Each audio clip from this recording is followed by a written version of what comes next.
Welcome back to another special edition of K-Band Today. As always, I'm with Erika Brown of the Cricket, coming to us from her beautiful office in downtown Manchester by the Sea. How are you, Erika? It just is so beautiful. I'm just overwhelmed. There are plants and flowers back there in the countertop, right? Yeah, exactly. Yeah, By the way, if you could see kind of behind my computer, this whole thing, this office is filled with plants and flowers. it is. It's always very nice. So, all right, Erica, it is. We're in the midst of election season right now. So we just finished up in Essex. Well, let's give a little follow up on that. Yeah, Essex election was last Monday. Do I have that right? Yes, last Yep. Monday. Usually I think of elections as Tuesdays, but this was on Monday. And, it's very interesting. It was nearly the entire outcome was not very remarkable because it was filled with people who were uncontested, one person running for one seat kind of thing. But when it wasn't, in the couple of areas where it wasn't, it was like a situation. So we have two things. Let's start with the overrides. If you remember at the annual town meeting, the voters at Essex, residents, they passed two overrides. They amounted to about 300 and just shy of $350,000. 50 something was for the North Shore Tech, the Essex North Shore Tech, the old Essex Aggie Yep. assessment. That was about 54, I believe. And then the 280, 290 ish was for an override for the Manchester Essex Regional School District's FY24 budget. So those were the two things that got passed at town meeting, but of course they needed to be ratified at the polls. They had to be ratified at the election the following week, which was last week. So let's see what happened. What happened was that almost by the exact same proportion, voters totally passed the lower override for the Essex Aggie, for the North Shore Tech. I think it was, I'm looking at this here, it was like 529 to 363. So it was like real solid, right? With almost the exact proportion, they actually rejected the Manchester Essex Regional School District budget override by, it was rejected by 507 people rejected it and 388 supported it. So it was very solid on both sides, but it split in terms of its decision. So why don't I talk about what happened in the school committee race, and then we'll talk about what happens now with the school district. So what the other election that was kind of surprising, honestly, because you'd think if the voters overwhelmingly rejected the override for the Manchester Essex Regional School District, then that would mean that they would also reject the incumbent who was running. In this case, it was Chairman Teresa Whitman. They would reject her as a member of the school committee. That's not what happened. She was running against Nina McKinnon, who is a member of the finance committee in Essex, and actually had run on this kind of platform of, what she said was increased transparency with the financial process. It was all kind of override related, right? She also said that level services, which is a term that the school committee has sort of strived for. They've said, listen, the people want level services, and this is becoming expensive, and that was their justification for their budget. So Nina McKinnon was saying level services is actually level services last year, before they added back in some things that they pulled last year to make the budget palatable. And that was middle school Latin language and a late bus was among the things that were pulled. So that was where she was coming from. Well, guess what happened? Teresa Whitman won. She won over Nina McKinnon, but it was really close. It was 18 votes. She was ahead. So I checked with Pam Thorne, who's the chair, the town clerk over in Essex, and she said that Nina McKinnon did not ask for a recount, although an 18 vote lead is just enough that a recount is definitely not going to make a difference. We're not talking Brian Solacey and Jeff Bodmer Turner last year, which was one vote. Right. Remember that. In Manchester. So there you go. That's what happened. It was really, really interesting. So now you've got the issue where Manchester in the regional school district passed the budget and Essex didn't. So what does that mean? So there's a long kind of process that's really kind of interesting. It's like a 3-phase kind of cycling process to try to get to a budget, right? But I'm not going to explain that because, if it doesn't happen, why, think about it.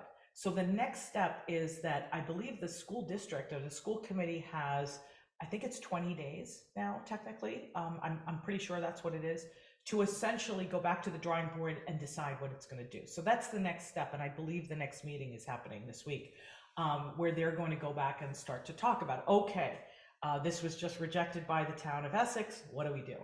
So they have the opportunity to lower by the 280 some odd $1,000 that they rejected.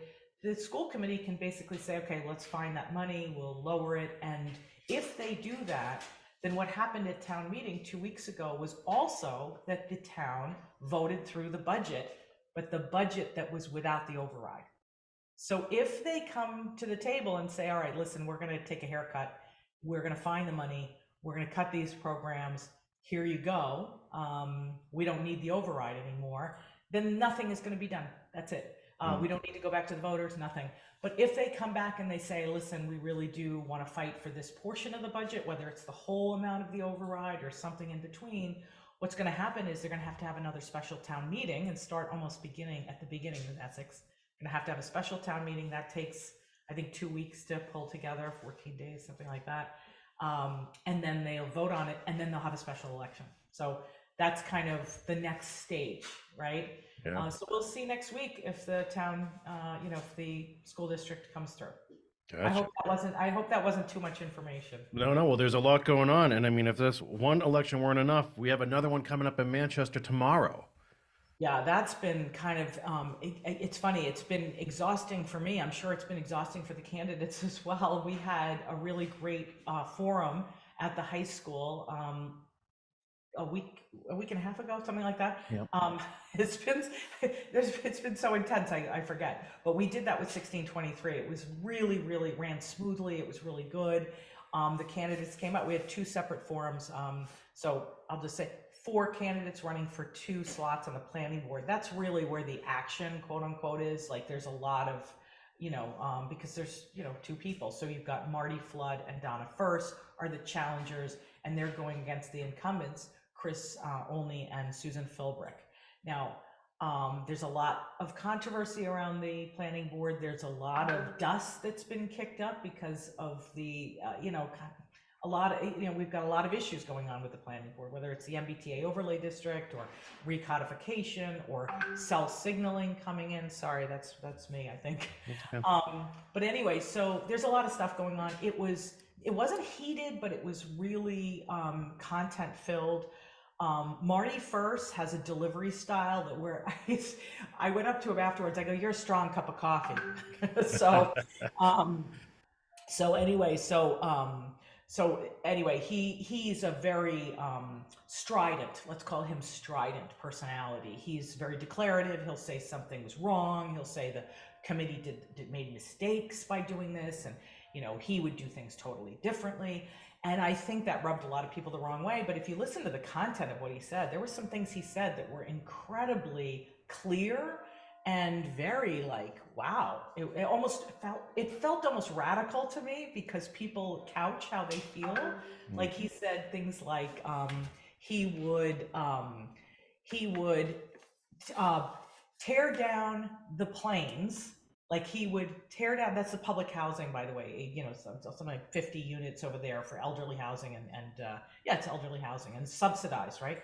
He said he would tear it down, rebuild it, and add density, which is a totally radical idea it's what all the incumbents say they want, but literally they can't because of the extreme NIMBYism.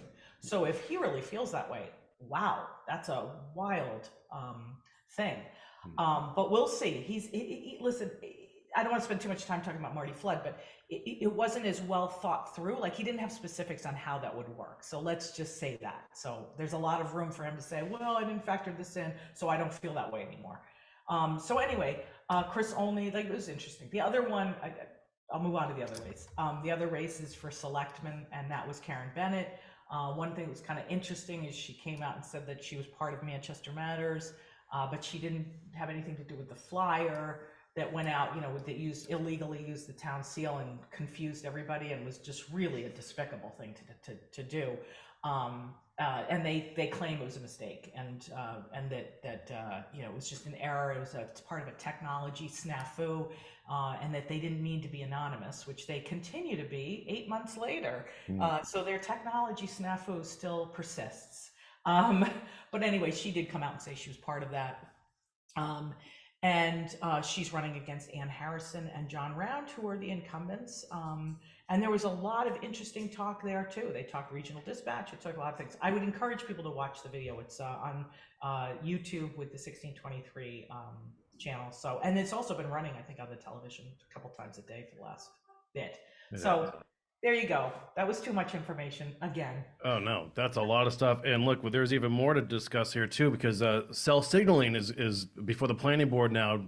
We've got to figure out a parking situation here. Exactly.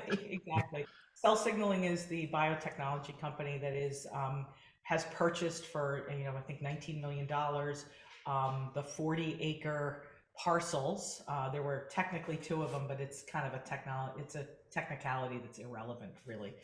They bought the Manchester Athletic Club property in the limited commercial district to build a campus, and they have 3 phases that they're going to do it in. 2 phases are over the next, 6 years or so. The first phase would build a 120,000 square foot campus, and then the second one would sort of, I think, mirror that a little bit. And they want parking. It's outside parking, so it's covered parking. It's not below the footprint. So you've got a lot of sort of coverage area there. And they have 2, if I remember correctly, there were 2 parking lots, covered parking lots that are part of this campus that go back into Atwater Avenue.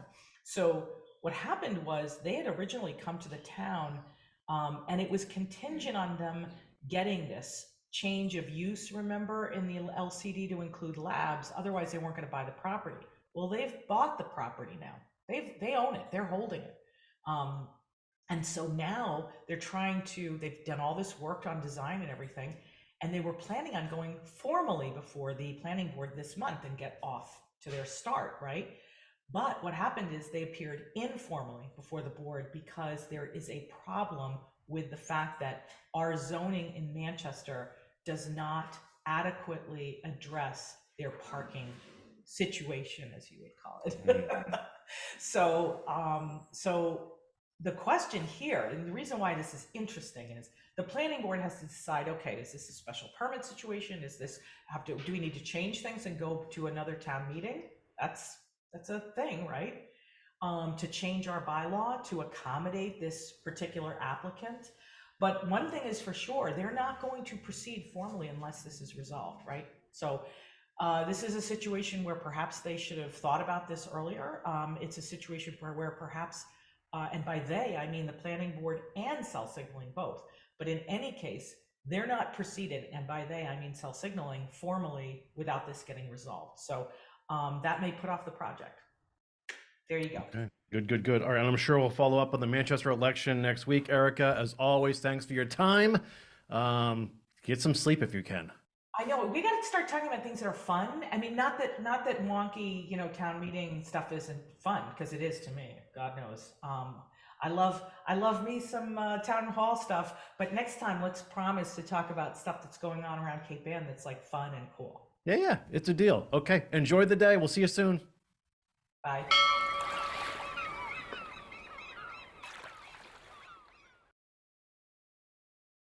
Interested in a sponsorship? Email sponsor@1623studios.org to learn more.